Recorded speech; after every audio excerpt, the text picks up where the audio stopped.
No one expected an improvement from the record unemployment rate of 34.4%, which was recorded in the 3 months to June this year. And so it was. SABC says there were job losses across the formal sector of the economy between July and September.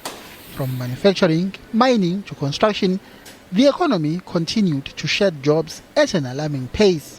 Overall, 660,000 people now have joined the ranks of the unemployed.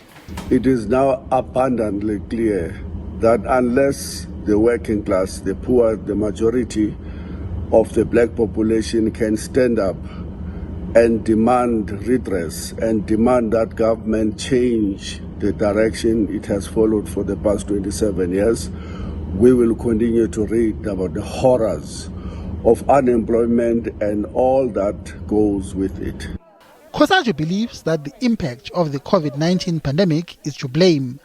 This is the ticking time bomb, but equally we also need to accept as society, what can all of us do to address this unemployment crisis? And there are two fundamental things we can all do as consumers, as workers, as ordinary people.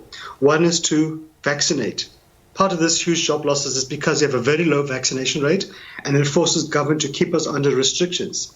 It makes it difficult for companies to return to full productivity, to ensure workers are paid, to avoid retrenchments, to enable workers to buy locally produced goods. Economists have their own take on the worsening unemployment crisis in the country. On the rising levels of inequality and poverty, those tend to increase the pace of people going into discouraged job seek. The average cost of job seek in South Africa ranges between 300 and 500 rand. And so the deeper you go into poverty, the more likely you are to become discouraged. The latest round of massive job losses has now pushed the expanded definition of unemployment, a measure which includes those who have stopped looking for a job because of losing hope of ever finding one, up from 44% to 46% of the country's population. Mbongeni Muchwa, SABC News, Johannesburg.